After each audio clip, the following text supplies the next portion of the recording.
This is the intro we did for the show, but we're not musical, as you may know. So we'll keep it just for a bit, as we do have words that kind of fit. If you can, make a better one, send it in, and that'll be fun, because we'll use it, get everyone laughing, because this one is embarrassing. TJ, I thought you could dance at this bit. No. TJ, are you dancing? No, I'm not. So come along and watch us code, make some stuff, and help you know that not much rhymes with draft will make game for a laugh. Yeah. Woo! Hello, hello, hello. Whoop, whoop, whoop. Yeah, but I just move us to the correct side of the screen. Hi in chat. Hi. How are people? Hi. Are they well? Are they well? Are they good? I hope so. Guys, are you well? Yeah. Are they wet? Because it is very rainy today. It is a Friday rainy. Yeah. I'm not going outside today. Oh, I think I might go outside. My son's bought a golf set off Facebook Marketplace, and there's apparently a sort of a public golf course that we can use at a park, in a park nonetheless, in Bowling, near our base, TJ. So maybe once we're back at the base, we could have a afternoon of golf when students don't turn up. So there we go. I do like golf. There we go. So, yes, I hope you have it being dry and doing something, or I hope that you are wet and having fun. Either way. So, we will be making today what, TJ? The last instalment in the Lost series of games. So this will be the final one of this week. The maze. Yeah, so it's amazing. But this is what we've done so far. We're using Click Team Fusion as always, and we are making this game, which is pseudo 3D, which we've explained a couple of times. It's just a fake version of 3D, really. Yeah. So what we've done.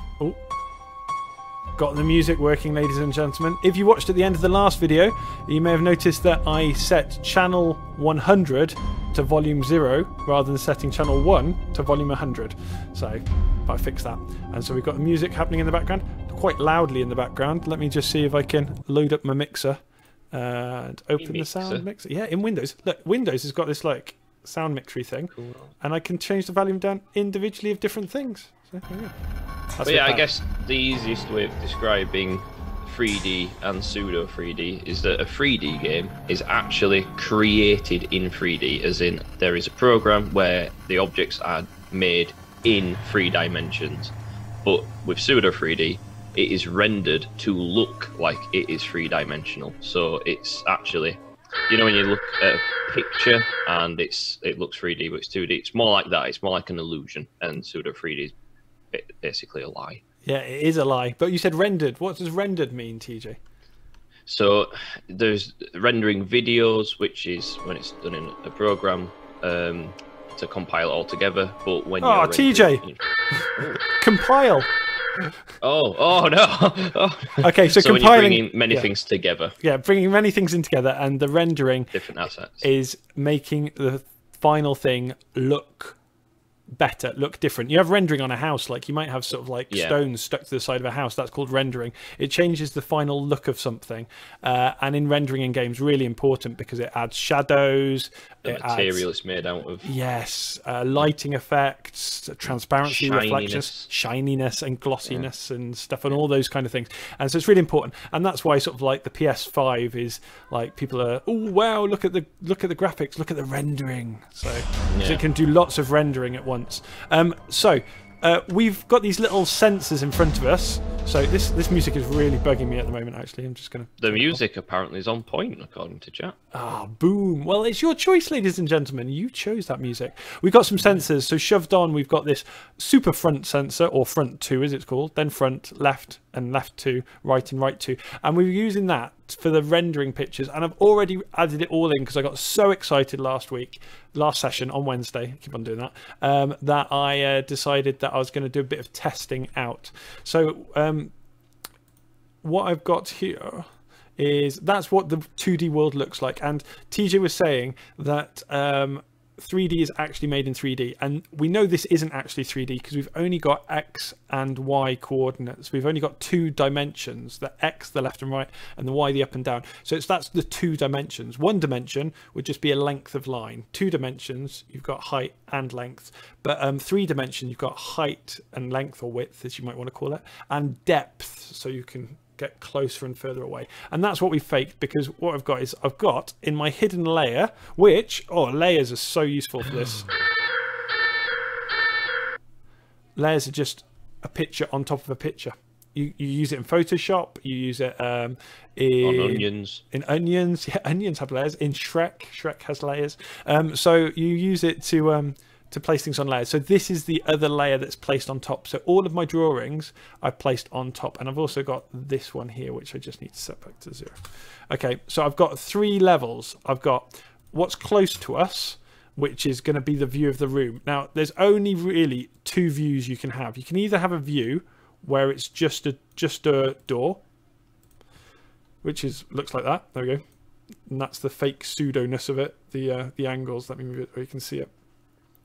So the angles there, so it looks like it's going in, or you could have just a wall that you're looking at, which is not very exciting, but it's the same thing, but without a hole in it. Now that hole in it, you see this chessboard effect. Now this chessboard effect, even if we zoom in, the chessboards stay the same. That's not really a chessboard there. That's this bit here. Oh, you can't see. Let me move it across. That's this bit here, which is just a colour for transparent, meaning see-through. The problem with computers is you can't draw a colour that's see-through. White isn't see-through, white is white. So it's just see-through.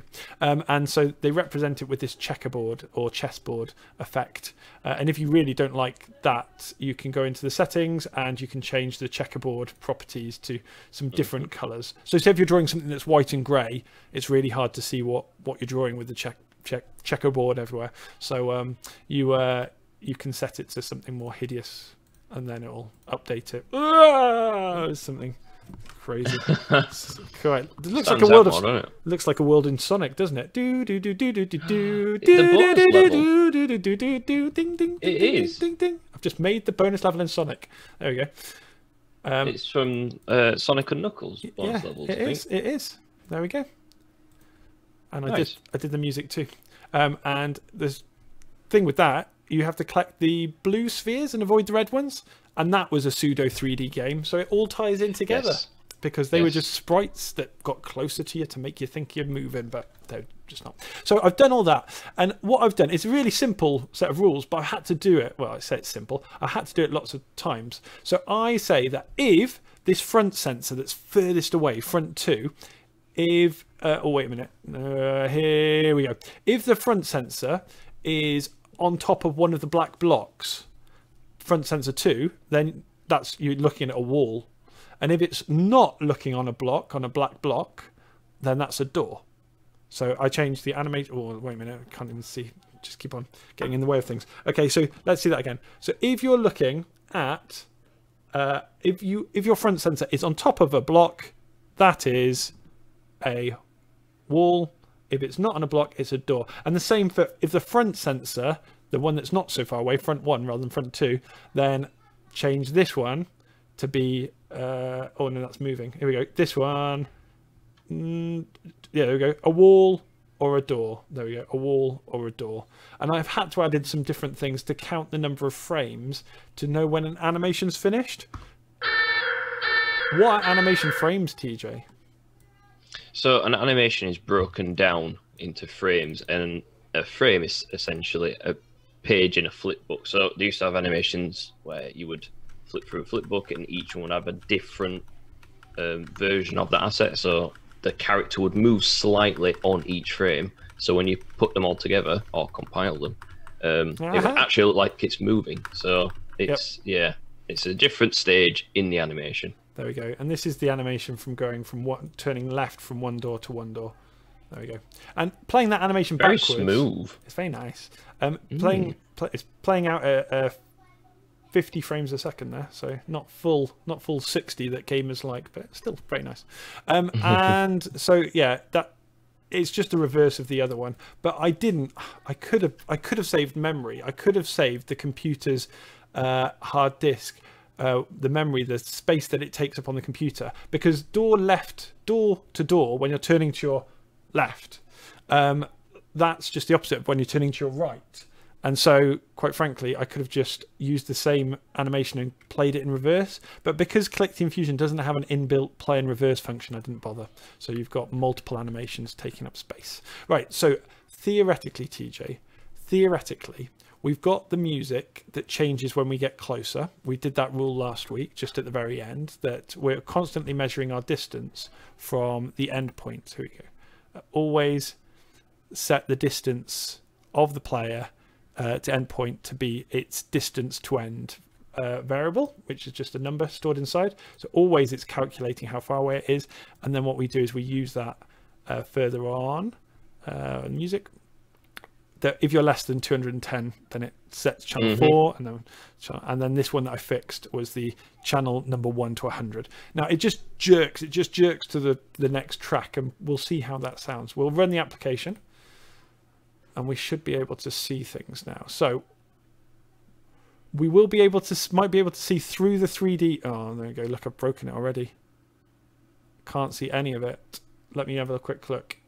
In our bug found. Right. If I have a look, it's quite simple one. We just haven't turned on being visible at the start. So, you know, we just... Yeah, sometimes a bug is literally the simplest fix. It's sometimes just one tiny thing that needs turning on. Yeah. Or off. So I couldn't see it, and the simple fact is it was invisible. There we go. So if you can't see things, maybe it's just the fact it's not a problem with your eyesight. Maybe they're just invisible. So here we go. Oh, look, there we go. So let's set the music up a little bit. There we go. So I'll just try walking through. So press forwards. And you can see, I can see through my world into the 2D thing. Into the other layer. Yeah, and if I turn around. Now, there's something weird happened there. The door turned left when I turned right, and there. So I've got a bug there. But I think it, you know, I think it adds to the spookiness for the moment. It doesn't change the gameplay. So if I get closer to the end, which is down here somewhere. Oh, there's a wall. Is this a complete dead end? No, I can go that way, but I know that's the wrong way. It reminds me a little bit of, you know, Myst and Riven. I know they're more point and click, but it's just... So they were games that were made out of beautifully rendered pictures. Here we go. I'll go down here. But very simple gameplay, a 2D game, but looked very beautiful in 3D rendered graphics. Oh, there's the music change. Did you hear that, TJ? Oh, I did. Here we go. So that's one music.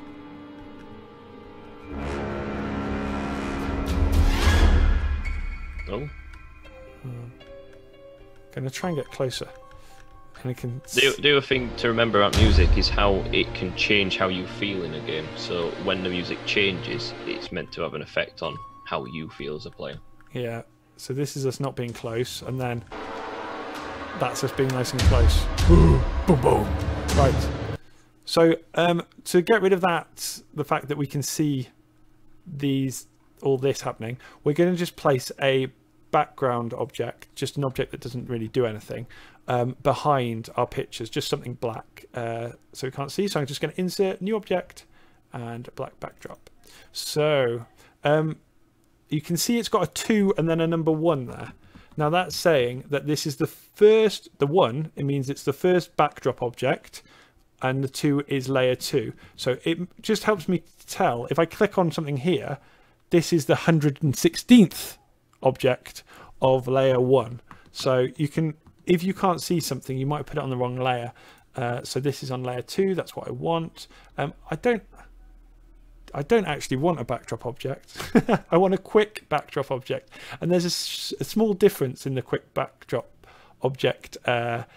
Is the fact is that they take up even less memory, and they're just, you can just set them as color. So I'm just going to say it's a solid color of black. And there we go.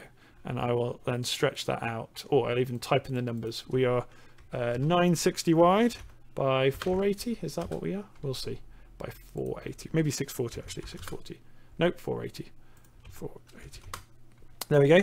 And so now, theoretically, I shouldn't be able to see through. How are people on the chat? Do they can they help us out with here? Because what do we want to represent the end of our map? And the music guides us to being closer, but is there any other mechanic, as in something that we can use to see that we're getting closer to the end? What do they suggest? Something that counts, something that glows, something that changes, so that we can actually tell if we're getting closer to our end point. Okay, chap. You are gonna help us with insight at this point. So yeah, any ideas for what could help guide us to the end of the level other than the music? These corridors are great. I would say it's a little bit... a visual aid is, yeah, it's somewhat visual, because obviously we've already got the sound, so yeah. Like you said, maybe something glowing. But let's see what chat says. Good. Right. Fantastic. And I think also we should ask our chocolate question in a bit. So in a few minutes, just after you've managed to say what will help us guide us to the end, we'll also do our chocolate challenge question. And today it's a return of some delightful peppermint. Ooh. Look at that with those high. Look at those. I get upset that I can't enter these. Well, maybe you could just make a fake Facebook account and log in. Oh, there we go. Look at that. Look at that high level of sugars there, TJ. But really good on the salt. So if you're having too much salt, maybe you should just eat more sugar. Yeah. It's not scientifically recommended. Okay. So we're not health professionals. No, we are not. I'm going to turn off this layer and I'm going to press the lock. Oh, wait a minute. I need to change layer. And then I'm going to turn it off and press the lock so I can't mess about with it accidentally. Also, with this endpoint, while people are waiting, to make the game not super easy, that you always just get used to a route like forwards 4, down, and then go around and get to the endpoint, I'm going to make it that it can randomly spawn anywhere. So I'm going to create another active object here. Now, these are I'm really being quite lazy. I could mathematically set something up, but it's far quicker in Click Team Fusion because I'm not using much memory. I'm going to make this a PE, a possible end. Okay, to use another object rather than maths to solve it. So I say we could end there, could end there, could end there, could end there, and I can't see too much, so I'm just going to zoom out. One of the comments says, when the music gets louder, then you try either way. Okay, oh what, so like so that you know when you're in a, when you can turn left and right because of the music. We could add something to visually show maybe that you could turn left or right. Maybe like there and there. I'm going to pop that up there. So I've placed my possible ends there, and then all I'm going to do is at the end. I've done it on the right frame or in frame 2. No, frame 1. That's it. Active object or object 430. No, active object 439. We've got a lot of active objects here. I'm not sure where they've all come from, but anyway, they're there. And we could just want to say a new condition at the start. I'll just put the walls, won't it? Well, they're backdrop objects. I thought it counted them separately, but it will just, yeah, it's counted the backdrop objects as well. Strange. It is strange. It's all blue. it's anyway. I won't worry about it because it's working. But at the start of frame, excuse me. At the start of frame, we're going to insert. We're going to pick one of these at random. Pick or count. Pick at random, and then we're going to just place the end there. So if we go along and go end, position, select position on top of, relative to the potential end. And so it's just going to randomly pick any of those. And so that we can actually see it, maybe I'll turn off. Oh, I can't. I'll just add a rule here. Always make these things invisible. Oh, I can't do that because I've just put a backdrop object over the top. You can't. I can't. Well, I'll just leave it for the moment. So we'll just trust that it's gone there. So any thoughts, TJ, from yourself or the online crew about what could guide us there? Something that could represent if we've got something that's glowing or something that Yeah, counters? personally, for me, I'd go for something visual, glowing wise, maybe a lighting kind of effect or a Ooh. glowing object that A gets candle maybe or brighter. Or something? yeah, something which is just subtle, but it's the brightness can be adjusted. So like when you're closer, it gets brighter or something like that. But Fantastic. Okay. Well, could you do me a favor? Jump on Pixabay and see if you could find a picture of a candle for me, let's do it. and then I'll just talk through the maths of it. So we worked out before that the maximum distance that you could be from the edge of it, from the end, from the center of the map, if you start at the center each time, is 640. But when you're making things see-through in Collecting Fusion, we use something called alpha, the alpha channel. Now the alpha channel, the alpha blending coefficient, is a horrible word. So there we go. Say it with me. Alpha blending coefficient. Alpha blending coefficient. Well, the alpha blending coefficient just means the channel of how see-through it is. Now, you have a channel of how much red, how much green, how much blue, and then you have the alpha channel. And if each of those are 8-bit, so each of those numbers have a maximum of 255, then you get 32, 8 plus 8 plus 8 plus 8, yeah, 32-bit graphics. So we're working with 32-bit graphics in our fake 3D game here by having a range of full colors, 16.7 million colors, and then 256 levels of see-throughness. So we're going to add in an active object which will get replaced as the candle, and we'll add that in on layer 2. So I need to unlock this layer so I can actually access it, because otherwise I'll just be clicking all day. Right, and I'm going to turn off the grid so that I can actually see what I'm doing, and let's zoom in. So we'll place. I have sent you 2 candles. Oh, lovely! Right. For variety. Oh, that's very nice. I will attempt to open. Oh, here we go. There's some synchronization happening at the bottom of the screen. Just sync now, candle. Oh, great. Now I might ask you to get one with a see-through background. We'll see how well this does, or we can just tidy it up afterwards. I drag it in. This can be an active object. Yes, let's do that. Yeah, horrible JPEG. Have you got Photoshop or anything there, or I could try loading Photoshop while we wait. And I don't have Photoshop. See if you could just get an illustration of a candle then. See if you can get a vector graphic or an illustration. Now vector graphics are graphics that are drawn mathematically, so you can get them to any size, and quite often people will put see-through backgrounds on them. So we'll just call this the candle at the moment, and we'll just make it just do a rudimentary candle. Here we go. That's a beauty. Oh, look at that beauty. I can see people are wowing at home. How did Adam get so good? Well, it's just a lot of practice, guys, to get that good, to make a candle that beautiful. There we go. So candle. It's going to be hard to find an upgrade for that. Oh yes, well, why stop when we've got such perfection?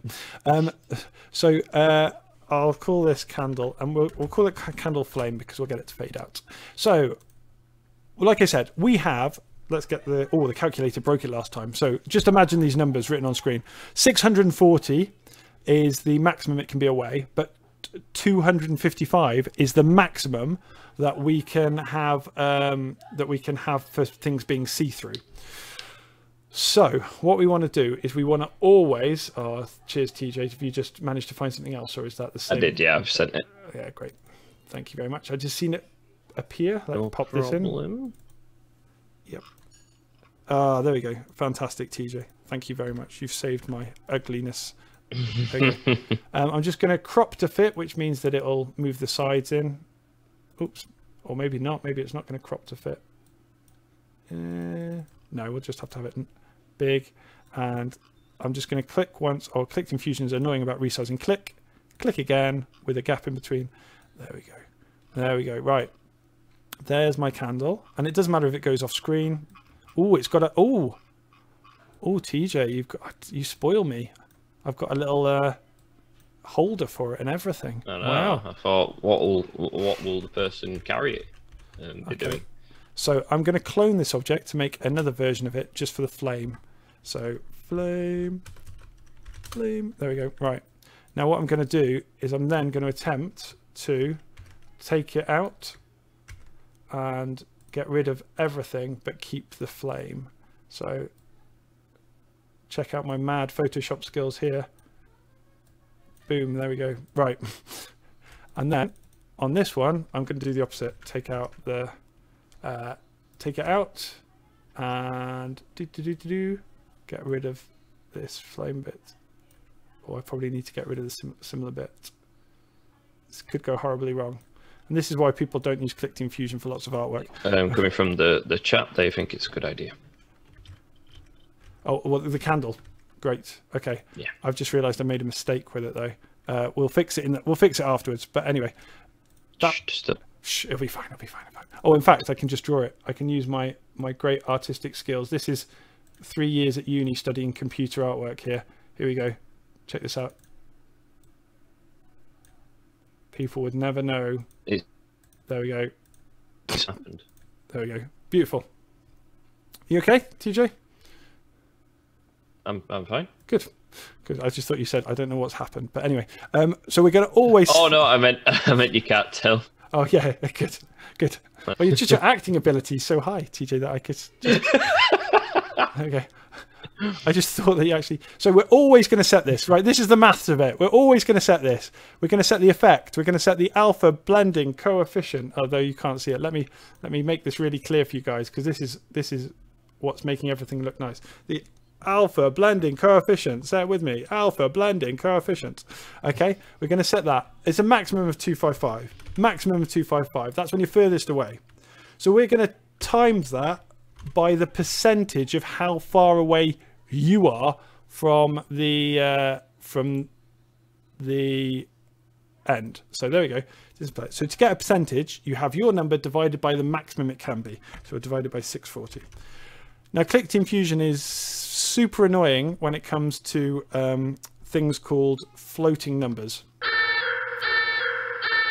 Floating point numbers are just things with a decimal point. So 3.3, 2.1736, 1.1. All of those things are floating point numbers compared to integers, which are just 1, 2, 3, 4, 5. Click Team Fusion wants to leave everything as an integer to make things easy. So what I'm going to do is I'm going to just put 0.0 on here to say I'm using floating point numbers. Please give me answer with decimal points. That's fine. And then if I wanted to not have a floating point number at the end, I type round, which is a function. A function just to say round it up or round it down. Theoretically, this will work. And the chocolate question, guys. I wanted to ask you, TJ, phrase this in a question. Is it ever good to lose something on purpose? Can you say that again? Could actually cut out during the whole question. I said, is it ever good to... Just teasing you. Ever good to lose something on purpose? Is it ever good to lose something on purpose? And we will pick a comment after the show, and you can send us that. We've got some shouts. Go on. I don't know how I'd phrase that. What's it good to lose? Weight. Lose a weight. Oh, lose weight on purpose. That's a good answer. Oh, boom! To lose weight on purpose. Okay, but is there a better answer than? If you're eating chocolate, you won't. I don't know. I don't know. But yeah, winning the chocolate won't lose you any weight. No, that's right. Oh, that's true. Okay. Okay, so right. Chat. What could you lose on purpose? Which would be a good thing to lose on purpose? Oh, do you know what? This candle is totally not changing brightness at any point. It's constantly staying at 0, which means that my maths is messed up. Which means that this whole 0.0 isn't being good enough. I'm going to put 0.1 there. I'm just going to put loads of 0.1s and see if it fixes it. 0.1. Here we go. Ooh, how see-through is it going to be? Get rid of this bug. Ooh, it seems a little bit more see-through. Yes, look at that. Oh, do you see the candle fading? Yes. Oh, I'm liking this. Oh, very faint. Adam got told. Yeah, good. Tis true. Oh, I'm getting closer. But also, your skills have been complimented in chat. Oh, Skills. thank you so much. Right, so now we just need to say what happens when you get to the end. Now, as much as I'd love to say jump scare, at Click Team Fusion, we try not to make kids cry. We try, we don't always manage it. Yeah. So, final question, you guys. What should we add to signify you've got to the end? Yeah, and for that chocolate question again, is it ever good to lose something on purpose. What's good to lose something on purpose? Making sure something's lost. Have you ever lost something on purpose, TJ?